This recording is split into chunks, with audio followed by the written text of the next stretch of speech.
Welcome to She Persisted. I'm your host, Sadie Sutton. Every Friday, I post interviews about mental health, dialectical behavioral therapy, and teenage life. These episodes break down my mental health journey, teach skills to help you cope with life, and showcase testimonials from individuals, including teens just like you. Whether you've struggled yourself or just want to improve your mental fitness, this podcast is your inspiration to live a life you love and keep persisting. This week on She Persisted. When I sit there and I'm like, okay, but I take responsibility for the thoughts that I'm having and how I respond to them, right? Yeah. And that's how we begin to show up for ourselves. And that's how we begin to make the changes, because no one knows what's happening between your 6 inches. And even if they did, they can't do it for you. That's the thing, right? Like, no one can make you healthy. No one can make you eat the right foods. No one can make you go for the walk. No one can make you seek help and collaborate or work with the people that are actually going to get there. That is only you. And for some people, that could feel really crippling. For me, that felt very crippling in the beginning. This week's DBT skill is the check the facts skill. Many emotions and actions are set off by our thoughts and interpretations of events, but not by the actual events themselves. These emotions can also have really big effects on our thoughts about the events. Examining our thought patterns and checking the facts can help us change our emotions and emotional reactivity. So here's what you do. Start by asking yourself, what is the emotion I want to change? What is the event that prompted this emotion? What are my interpretations, thoughts, and assumptions about the event? Am I assuming a threat? What's the catastrophe? And does my emotion and or its intensity fit the actual facts of the situation? It's super helpful to write this out in a journal on a piece of paper, getting into a bunch of detail about your emotions, thought patterns, and the event itself. And a lot of the times I find that my emotional reactivity after this is a whole lot lower. So with that said, let's get into this week's episode. Hello. Welcome back to another episode. Keeping this week's intro short and sweet and diving right into the episode because this conversation is just so phenomenal and anyone and everyone can relate to it and find benefit from it. This week's guest is Laura Martin. She's a certified IBS Nutrition Consultant, and she also is the founder of Healing to Happy, which is an online holistic gut-brain focused company, and she works with tons of women suffering from IBS, anxiety, different gut issues, looking to overall improve their health. She just has the most amazing philosophy and approach of tying together your physical health and mental health. So if you guys want to follow Laura, you can follow her on Instagram at LauraMartin_H2H. You can also head to her website, healingtohappy.com, or check out her Instagram at healingtohappy for her business account. And all of that will be in today's show notes. You can go ahead and connect with Laura, follow up with what she's doing, and have amazing health tips in your feed and your life, all of that kind of stuff. So with that being said, let's dive into this episode.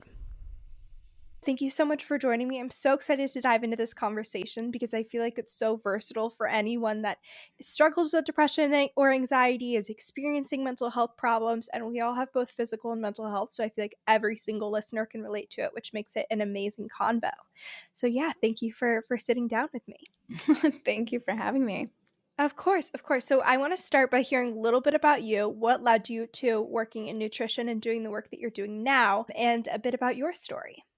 Yeah, so I was diagnosed with depression when I was 13, and at the same time, I was diagnosed with IBS. And at the time, had no idea the two were connected. The gut-brain connection definitely wasn't a thing at that time, because gut health is still very new. And just my whole life was told, you need a medication or you need a diet. And so I had a really messed up relationship with my body, with food, with life around me, just thinking I was broken out the whole time. And so I took that out on food.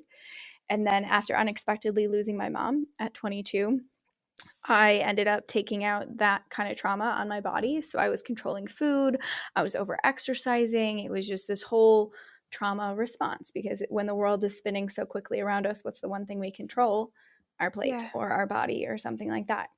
And so one day I was sitting down, and it was the worst time, like the lowest I had ever felt in my life. And I reached out to a friend, and we sat at the coffee shop, and she's like, and I'm like, what am I going to do? Like, at this time I was living in Asia. I'm like, what am I doing here? Like, what's going on? And she was like, well, you really like nutrition, like in a really messed up way. You really like nutrition. There's a passion there. There's a fascination. Something. Yeah. She's like, you're like weirdly obsessed with it. Like not in a healthy way. Like, it was definitely an orthorexic route.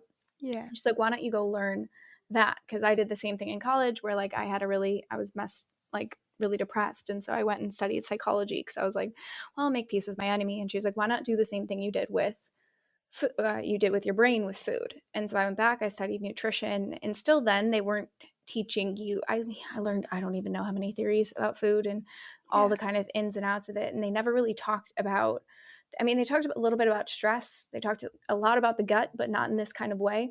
And it wasn't until finally I had my own health issues. I tried every diet there was to get rid of my IBS, to manage it, that I was like, I don't know anything else to do. I wandered into my naturopath's office and was like, what am I going to do? Like, what else is there for me to do? And she's like, have you ever thought about how your depression is linked to your IBS? And I was like, what are you talking about? Like, I had even though I was studying it, I was like, I have no idea what you're talking about.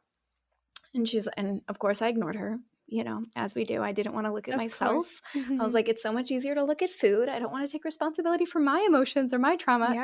Don't want to do that. And then finally, after about a year or two, I was like, okay, I've literally tried everything else. I've exhausted all my options. Let's look at this gut-brain connection. And from there, started to focus on the two together instead of separately. And that was able to not even just like relieve symptoms. Like I put everything into remission. I came up with like understanding how the whole body works. It no longer felt like a foreign entity. It was like, oh, I got this. I got me. I can understand this. And from there, I've helped hundreds of women around the globe do the same thing. So it's accidentally on purpose as it would happen. I love it. I love it. And it all is so connected, which I think we'll get into a lot more in this episode. The first thing that I want to dive into is you talked about how your depression was impacting your physical health, specifically IBS. And I want to hear more about that. What happens to our bodies when we're struggling with depression for short or long periods of time? Because that was something that I totally wasn't aware of. I remember when I was struggling, and this is our second recording because we had major audio issues, but I remembered how when I was in residential and when I was in the hospital, my thyroid labs kept coming back all messed up. And that I was even like on medication for my thyroid for a while. And then after like a year and a half of treatment, when my mental health stabilized, I did the test again and it was like, there's nothing going on. And same thing with the blood clotting issue. Originally got tested and they were like, yeah, like there's an issue here. You're borderline having a problem with this. Year and a half later, they're like, there's nothing wrong. You're totally fine. And so I want to hear from you, what happens to our bodies when we're depressed? Because that's something I don't think that's talked about enough. Yeah. And this is why I'm going to create a course on it later this year, because it's really not that spoken about. Yeah. When we are in a fight or flight, which is what happens when we're either depressed or anxious, our body is like, we don't know what's going on. Our blood flow isn't going normally. And so we're going to deplete our other organs of our body so that we can keep our survival organs safe. So the way the enteric nervous system works, it runs entirely on its own. This is why we call our gut our second brain. Well, this is one of the reasons. There's two. One reason is it runs entirely on its own. We don't have to tell it to digest food, right? We don't have to do any of that kind of stuff. We don't have to tell our heart to beat, our lungs to breathe, our food to digest. These things are all in part of our enteric nervous system. When we're depressed, because our body thinks there's a saber-toothed tiger coming, there's a famine coming, there's some type of danger, right? Like just like in cave woman times back in the day, because that is what was happening. Our other organs are going to get the blood flow. That's just the way it works. And so instead of our blood going to our digestion to break down our food, to assimilate our nutrients, to give it to our other organs, like our thyroid, which is our internal thermostat, like the thing that keeps everything running safely, like our adrenals, like our liver, like all these other things, it's going to go to our heart. It's going to go to our muscles. It's going to go to our lungs because it thinks we need that blood flow to escape the bear that is coming. Yeah. So the things that generally shut down when we're depressed and when we're anxious are digestion and hormones.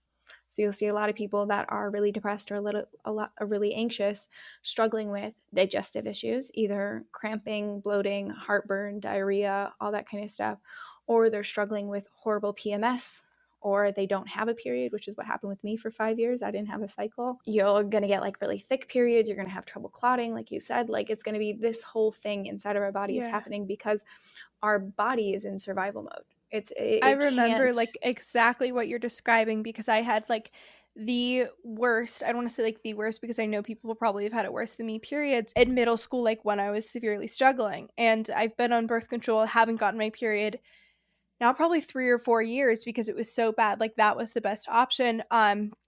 was to go on birth control when I was 14, 15, and just continue to take the extended cycle because I would have the worst cramps. I would be nauseous. Like, that was just so terrible. And so I've always been scared. I'm like, no, I'll just forever never have my period. This is a great solution. But it'd be really interesting to see, now that my mental health has stabilized, if my body is able to react in a more like kind of like normal manner to that, because I totally, the timelines line up 100%.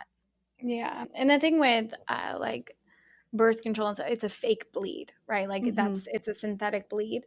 And Yeah. so what comes after that is generally symptoms will get worse because your body is going to have to catch up to itself, which is like Mm-hmm. usually why people come off and then they're like, oh my God, this sucks. And Gotta then they go jump back on right back on. immediately. Yeah. Yeah. Yeah. Because, but like it sucks because, and this is any health issue. When you Mm-hmm. start to go organ to organ and you're actually doing the right thing, you're not like fasting or eliminating or doing, you're actually healing your body with nutrients and doing it the right way. Mm-hmm. The only way out is through. I'm sorry, it And your sucks, mental but that's health just the too. way it works. Yeah, like Yeah. exactly. Like with your mental health, you have to sit with it. You cannot outrun Mhm. it. You can't do anything. You have to do the There's no right pill steps. that will just solve Mm-mm, everything.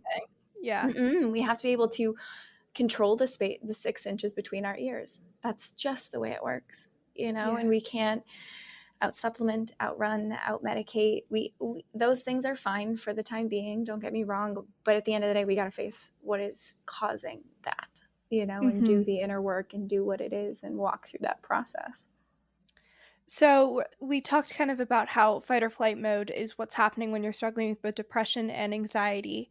But you say that that's the same symptoms for both when you're chronically struggling with anxiety, or is it different? So, what I see in my world, right, when it comes to gut health, when Mhm. people, so the other reason why our gut is called the second brain is it is home to as many neurotransmitters as our brain. So 90% of our serotonin, our happy hormone, housed in our gut. Dopamine, our reward hormone, 50% of that housed in our gut. GABA, neuroproliferatin, things that keep us calm, housed in our gut.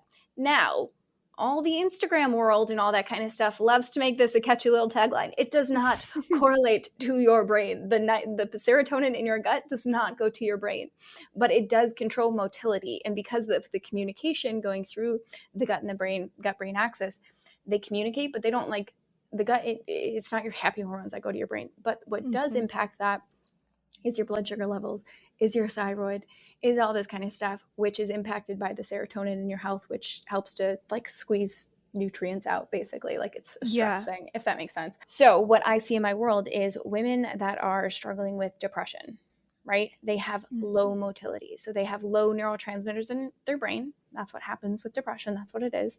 They also have low neurotransmitters in their gut.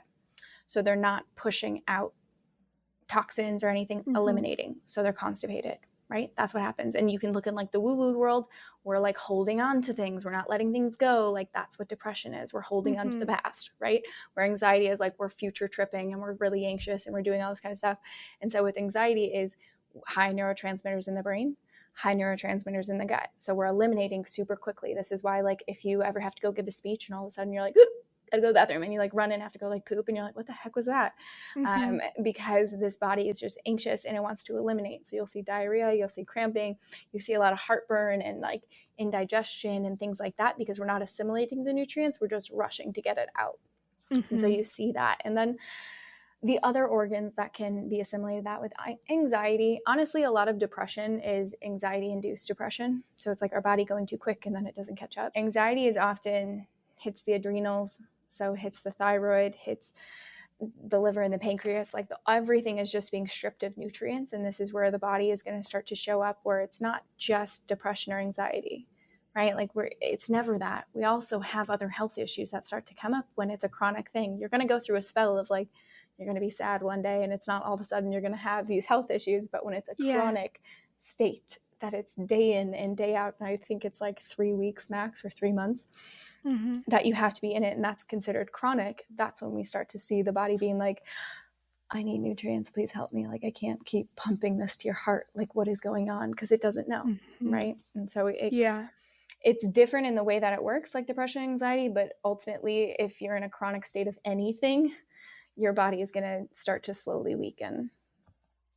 It's crazy because I have like two different things that pop into my head. The first is being that like when you're experiencing depression, like you really do feel like you're deteriorating emotionally, mentally, but your body is as well, which is just crazy to think about, because I think the way that we look at depression and mental health as a society right now is, okay, it's in your head, it's your emotions, it's managing that, but it really is a physical thing too.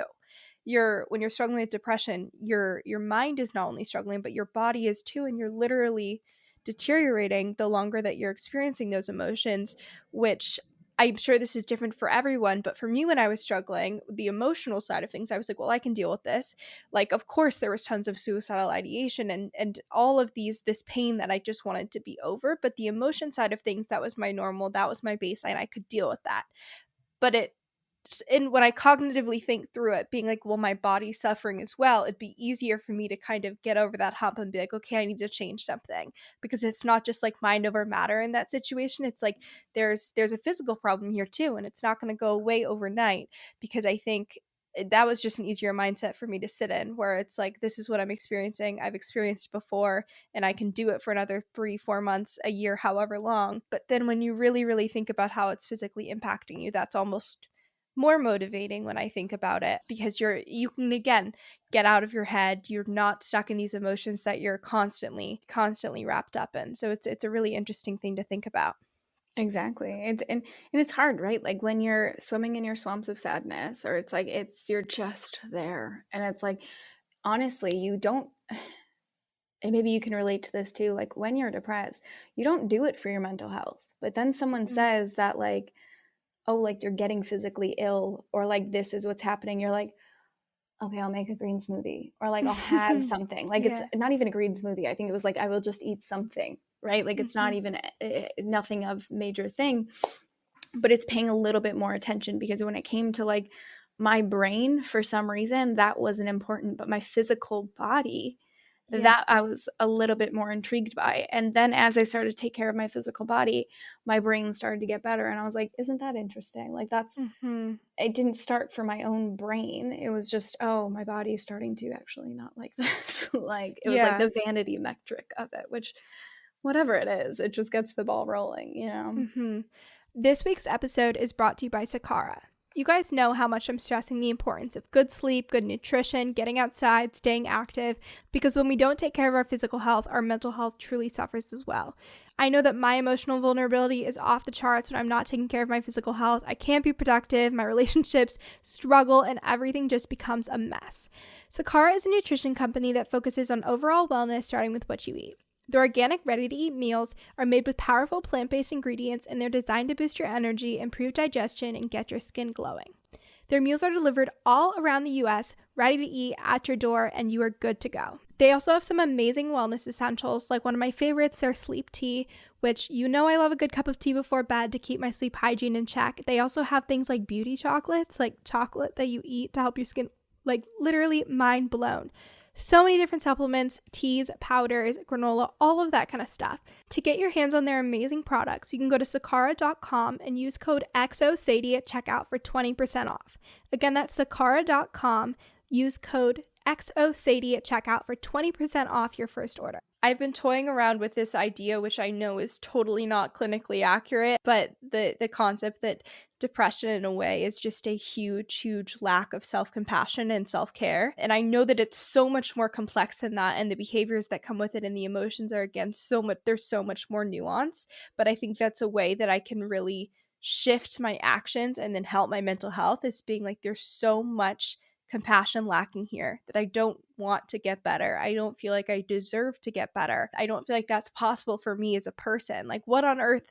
Why would we think that about ourselves? Like, you would never say that to someone else, that, oh, you're not deserving of getting better, you're not deserving of being happy. But for ourselves, that's really easy. And I think with the physical side of mental health struggles, you can really, from an emotional perspective, just get in your head and be like, well, I deserve this, this is okay, like this, I've done this to myself. Because again, it's kind of how we're viewing it as a society. That's how we see our mental health, is that it's caused by us, and it's emotions. We need to manage them, we need to fix them, we need to solve them.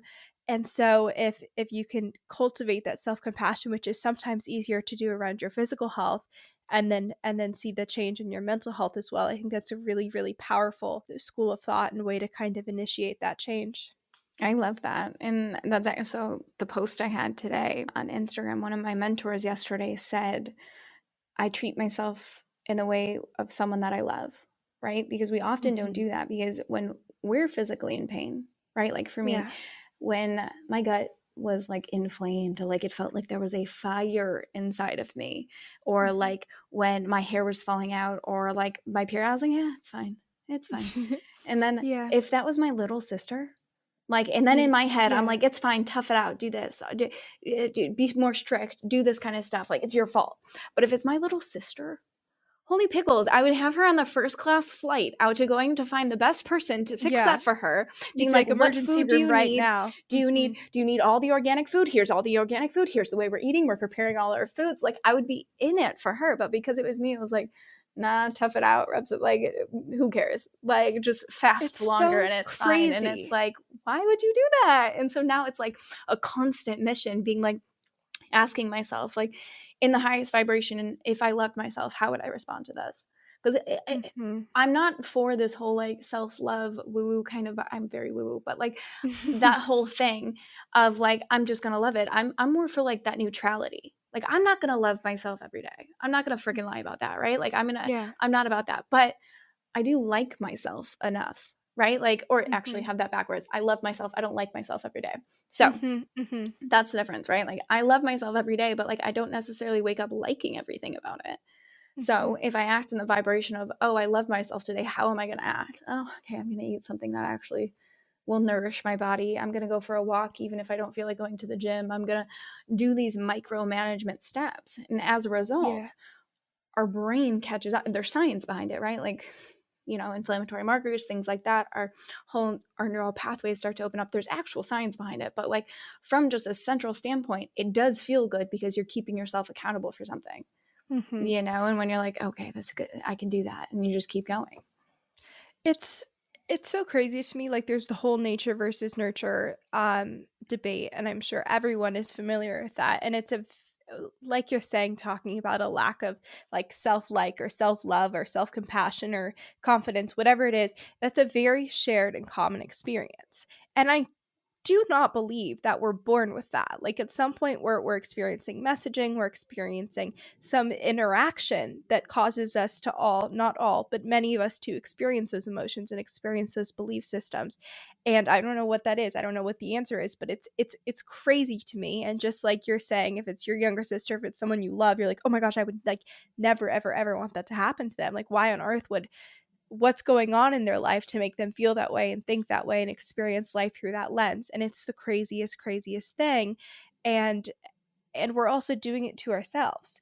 Like, we're continuing this messaging. It's not like I'm going up to people and speaking to them the way that I would have an inner monologue. Like, that would be so rude. But I don't know what it is, why we speak that way to ourselves, why we think that, why we hold ourselves to these expectations. And I don't think it's something we're innately born with or created with, or that we inherit. It's really, really strange. Yeah. And that's the thing, when we start to take radical responsibility for our life, things change, right? When we stop sitting there and like, the things that are going to go on between the 6 inches between your ears is going to be bananas the rest of your life, right? Especially, sorry to burst anyone's bubbles. It is like, but the power that we hold is when we sit there and we're able to identify the thought is not our own, right? When we're able to sit there and be like, hey, yeah, that one wasn't mine. Like, my highest integrity, I wouldn't say that, but like, I can't out process that thought. It's not like I'm going to wake up every day and I'm going to be like, you're a champion, and like sing that every day. That's not going to happen. But when I sit there and I'm like, okay, but I take responsibility for the thoughts that I'm having and how I respond to them. Right. Yeah. And that's how we begin to show up for ourselves. And that's how we begin to make the changes, because no one knows what's happening between your 6 inches. And even if they did, they can't do it for you. That's the thing, right? Like, no one can make you healthy. No one can make you eat the right foods. No one can make you go for the walk. No one can make you seek help and collaborate or work with the people that are actually going to get there. That is only you. And for some people, that could feel really crippling. For me, that felt very crippling in the beginning. I was stuck in that like victim mentality where I was like, no, like, I'm not doing that. I'm alone in this, da, da, da, da. And soon after that, when I was like, oh, wait, like, nature versus nurture, right? Like, I can surround myself with the right people to carry that vibration with me, to hire the best people, to surround myself in it, to listen to the podcast, to watch the YouTubes, to do all that kind of stuff, to bring up that vibration so that I can change my surroundings. Like, it's still, my brain is still going to work the way that it does, but the way I respond to it is going to be entirely different than how I was raised. Yeah, it's I really love what you said about radical responsibility, because we're so often tasked with taking responsibility and solving problems that we haven't necessarily created for ourselves, and that's one of the most terrible experiences. I remember when I was struggling, the only thing I wanted to do was blame it on my parents. I was like, "Well, you raised me, like, this is your fault. What did you do wrong? What happened on during the last 15 years?" And no matter what they did, even if it was their fault, which it definitely wasn't, like, they never would have been able to solve or help me recover or take on the burden of healing. Like, it doesn't matter. Like, they could care so much and they could love me so much and they could want more than anything for me to get better, but you are the only person that can do that healing process for yourself, and sometimes that really sucks. It's one of the most terrible things to realize, and that doesn't mean you're alone, because you shift from having wishing that other people were there to solve your problems to realizing that you can have a lot of people in your corner, and you can have so many people rooting for you and using their vast amounts of knowledge about mental health or whatever it is that you're healing from to support you on your journey and give you tips and tricks and advice and emotional support and all of these things. And I feel like when they shift to that role of being in your corner rather than solving your problems, it's so much more helpful to you, which doesn't necessarily make sense when you haven't gone through that, but it's totally true. Oh my God. Yeah. Well, it's enabling, right? Mm-hmm. So Yeah. so my mom was an addict, right? And so it would be like one of those things where it's like you can sit there and you can enable someone, or you could Mm-hmm. sit there and be like, you either rise or you fall. Like, this is how that works. And to be in that situation, it's a lot more difficult. But like, that's the Mm-hmm. same thing with our mental health. We have to be able to sit and go, okay, no one can come in here. And sometimes, like, people aren't going to be there. Right? Like, with my rise, I was in the middle of Asia. I knew no one. Like, there Mm-hmm. wasn't, you have to be able to pick yourself up, know that you're strong. It's going to suck. Right? Like, and hopefully we do have these people around us and we have these systems. But the best feeling in the world is when you rise for yourself and it's not a circumstantial rise. And Right? that's Like, what it's makes not, it last. If you do it for yes. anyone else, it's going to be short term. Exactly. Like, for me with my mental health, like when I was in the pits of it, I literally decided to stay on this earth because of my brother, right? Because I couldn't think past myself, but I was like, who the heck is going to call my older brother, right? Mm-hmm. But then in those moments, it was like, that helped me rise, but I got out of it for me, right? It was like, Yeah. because we're so warped and like, we don't think we're worthy yet, but we believe there's something else. So we hold on to this feeling of our family, of a friend, of work, of whatever it is that you're holding to, that then we're able to rise. And then after that, we're able to see our own self-worth and we start to sit there, and it's not circumstantial, because there's going to be a point in time when things don't work out. And if our happiness and our control and our all of this stuff is situated on the perfect moment with the perfect surrounding and our cheerleaders on the side and all that, like, that's great for them. But we have to be able to stand when things shake and know that we have our unwavering support of our own journey, because we created the resources around ourselves to learn what that means. And that's where Mm-hmm. the radical responsibility comes into play. Yeah. And it still it sucks all the time. Mm-hmm. Yeah. Medical responsibility is one of the worst experiences. Like, I remember I got a terrible grade in my math class, and I in the back of my head the whole semester, I was like, I'm doing this to myself, like no one else can do anything else here. And you just have that feeling and that realization that you've done this to yourself and you have to face all of the consequences 100%, and there's no one else to blame.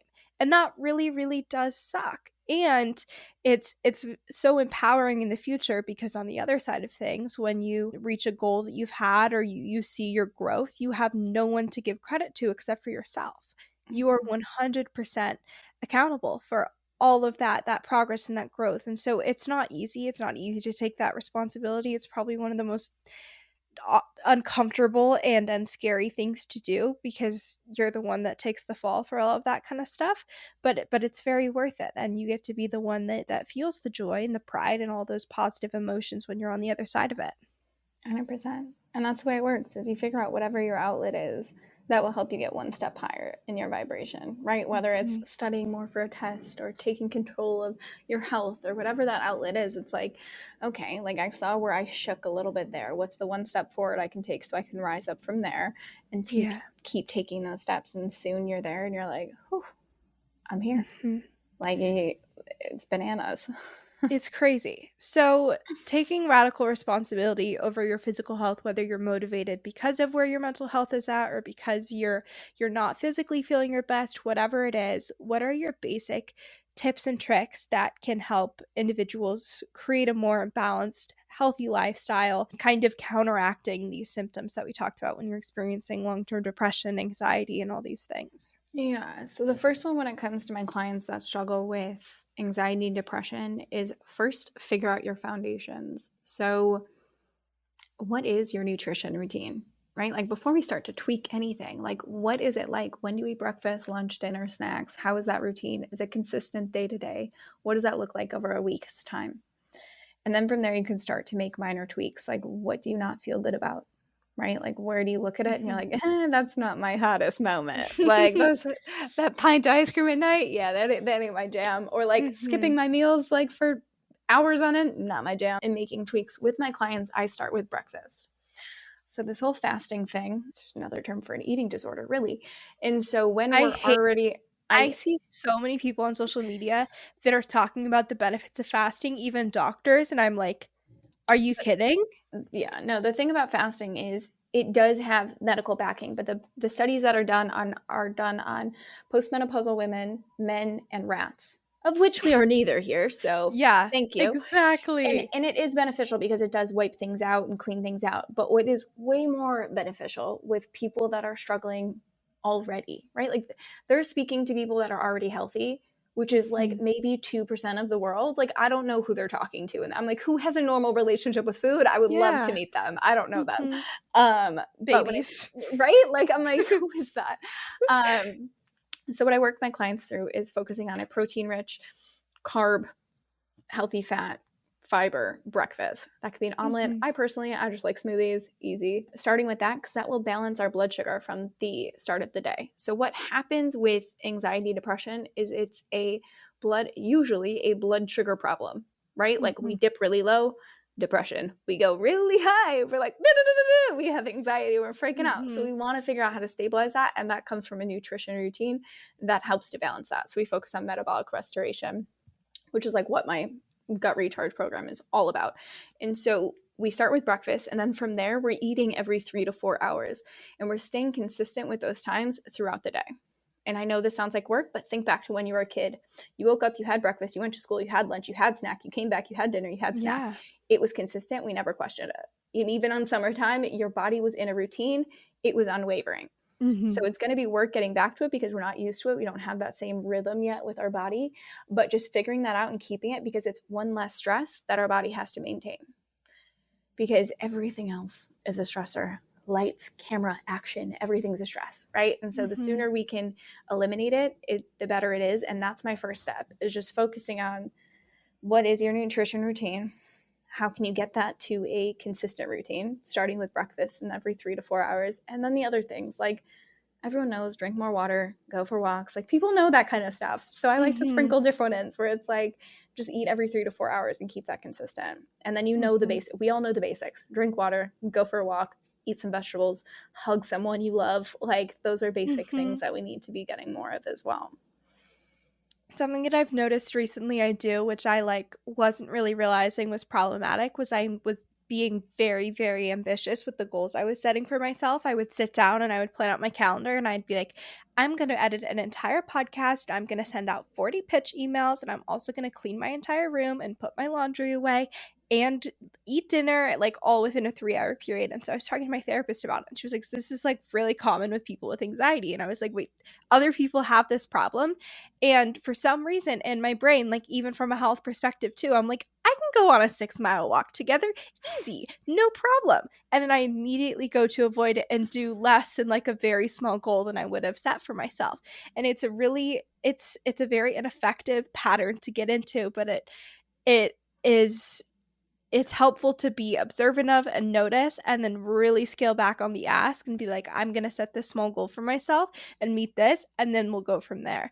But I wanted to flag that because that's something that totally recently, whenever I'm setting these kinds of goals for myself, ever for myself, multiple of me for myself, happens and pops up, and it just, I totally go into that avoidance and not thinking about it and wanting to block it out because it becomes uncomfortable and I don't want to do it because I've set these crazy goals. Exactly. That's so I use my sticky notes here. This is like Mm-hmm. the main thing. So anything that I can keep on a sticky note, that's going to be my schedule for the day. Because otherwise, if it is going like if I put it on my board, like in my Mm-hmm. office, it'll be like 14 things we need to do in a day. And I'm like, Yeah, Laura, what are you doing? And especially that's the now that I learn problem. about like human design and I'm a projector and I'm only supposed to be working 4 hours a day, like I'm Mm-hmm. like, how's that gonna get done? Like that's Yeah. and then by the end of it, you're sitting there and you're like, I'm a failure. I didn't do Mm-hmm. it. And then like you're struggling to stay awake and you're like, I'm gonna crush it. And you're working for 14 hours. And it's like, that's not good for anyone. Like, what are you doing here? Yeah. And so the sitting like on a plus like habit building, if you don't have habits already, it's gonna be harder to build them. So like when I'm working with my clients, I'm building habits. If they don't have a Mm-hmm. baseline yet, we pick one thing, like making a bed. Literally, Mm-hmm. that is what we start. And we do that because it takes 63 days to make it a habit. Not 21, it's Crazy. 63. And so once you build one stable habit that becomes a non-negotiable, then it's easier and faster. Your synapses fire a lot quicker that you can start building Mm-hmm. habits on top of it. That's why you see like high functioning people, like high, whatever, entrepreneur, all that kind of people, they can pick up habits very quickly because they already Oh, have that so annoying. baseline. I know, So but frustrating. they already have that baseline. So once you Yeah. get the baseline, it becomes easier and easier. But like we're at the middle of the year now, right? So we're checking in Mm-hmm. with where are we at. Don't come into this thinking we're going to run a marathon. Like, be like, I'm just going to make my bed. I'm going to eat more Mm-hmm. vegetables. I'm going to eat every 3 to 4 hours. Like, pick something small. And then from there, move forward. Like, set yourself up to be your biggest Mm-hmm. cheerleader, not your biggest critic, right? Like, So, that's what we move forward. yeah. So is your advice to do one habit for 63 days and then add something, or is it like you start for a couple days? Oh What's no, the I do it for approach? a full 63 days where it's like just make your Okay. bed 63 days. I'm not like people when we first start working together, they're like ready. They're like, oh, I Mm-hmm. invested all this. Like I'm going and I'm like, go make your bed. They're like, what? And I'm You're like, like, so this is track gonna your be like food a for that. 10-year progress. Yeah. They're like, and then by like within 3 weeks, they're like, holy pickles. Those were like adding in Mm-hmm. micro things, but it's not really habits. Your brain is just so when you're in a learning state, your brain is way more susceptible. So, say when you're traveling or something, your brain can actually take in new habits a lot quicker then because your Yeah. receptors you're in a new environment. So, it's easier to learn something new. So, same thing when you're starting a new program. It's just like these different environments that we level ourselves into. We're Mm-hmm. able to actually take in and retain more information, which is actually like the human brain is absolutely fascinating when we sit down It's and look crazy. at it. We don't have to fear it. We're like, oh, I get you. I get how you work. Like, that's so cool. Mhm. Yeah. No, I totally noticed what you're talking about not being in, like, a learning mindset or a learning process, especially with COVID. I noticed, like, I was in junior and senior year when COVID happened, and then school kind of took a not I wouldn't say, like, a back seat, but, like, 2nd semester of junior year, we didn't have classes. You just did some assignments, and then senior year, it was almost all Zoom. And so I really have gotten out of that process of being in that learning mindset and picking up new habits. And I used to have a crazy schedule, and now it's like what's a goal that I'm working on recently? I'm trying to think. I'm like, I'm gonna go on a walk every day. And that's so hard for me to do because I have no habits that I'm maintaining. I'm out of this process of continuing to learn and grow every single day. And I totally miss that. I totally notice what you're talking about. And it's definitely, I think, something that a lot of teenagers are struggling with. Mm-hmm. It is.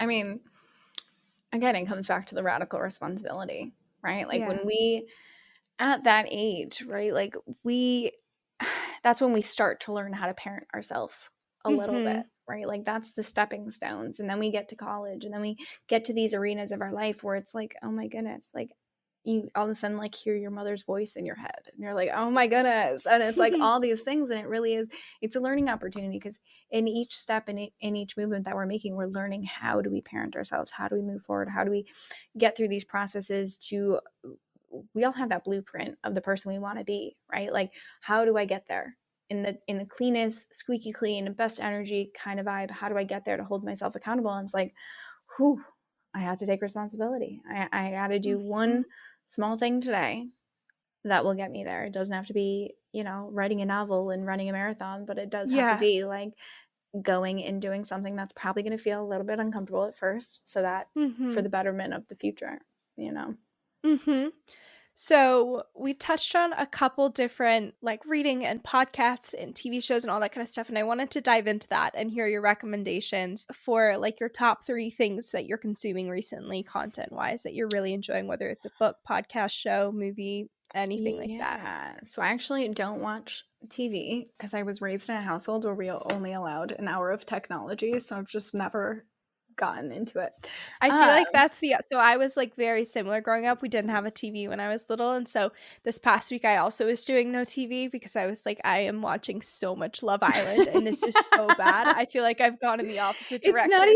It's not even a thing though. Like me with my boyfriend, like he'll be like, oh, hey, let's watch a movie, and I'm so gung-ho because I'm like, great, let's turn off my brain. But then I sit there and I'm like, I'm bored. Like I don't I'm like I'm just not, this isn't my simulation. So books that I'm reading, I love Eating in the Moonlight. I just finished that one. For anyone that's struggling with an eating disorder, highly recommended. It is all about folk tales in a way of, the best we've been learning through storytelling hundreds of thousands of years. Yeah, since the world was walked. And so she talks about eating disorder through folk tales, and it's just this beautiful way that, no science book that I've read has touched like that. I just finished reading Matthew McConaughey's Green Lights. So good. So unexpectedly good. I wasn't expecting that. What else do I love? What else do I got? Oh, Think and Eat Yourself Smart. Okay. And so that has to do with just different foods that we eat to balance our brain and do that kind of stuff. And then I haven't been listening to as many podcasts because I am deep into self-development right now with my mentor. So, busy. Too many outlets. Yeah. No, it's funny because I don't listen to a crazy amount of podcasts. I feel like that's something that would be expected, which is that I'm constantly listening to podcasts. And I've met a lot of other hosts that are that way. They'll post on their stories and be like, listen to 12 podcasts this week. And I'm like, if I listen to one podcast, that's like a good week for me. And sometimes I like to tell myself, I'm like, okay, this is good because I have the blinders on. I'm not getting influenced by other people's creativeness or production, and I can kind of have my own voice and my own narrative. But it's funny for sure. So I'm totally with you on the minimal podcast thing, even though it's a little bit ironic. But like when I first started out, it was like, that was me. I was like 12 podcasts a day and doing this stuff, and I'm like, you're not really even taking anything in at that point. Like you're just listening. Like it's literally like you're watching TV. Like you're not taking it in. I'm like, I like to sit, I like to write my notes, I pull up a bubble bath, I'm like absorbing the whole thing and sitting in my bathtub and taking these notes. And like, it's a luxury experience when it happens. I love it. I love it. It's amazing. Well, thank you so much for joining me for today's episode. I literally think anyone and everyone can relate to it. Everyone has to take radical responsibility. They don't have to, but at some point in your life, it's likely that you'll navigate that. Everyone experiences challenges mentally and physically, and so I just think anyone and everyone can relate to it. So thank you. Thank you so much for having me. And yeah, anyone that's struggling or anything like that, it's not that we don't have to do anything, but when we want to see change, we have to be the change because no one else is going to control the 6 inches. And we got to start one foot, the simplest things. And so sending everyone love.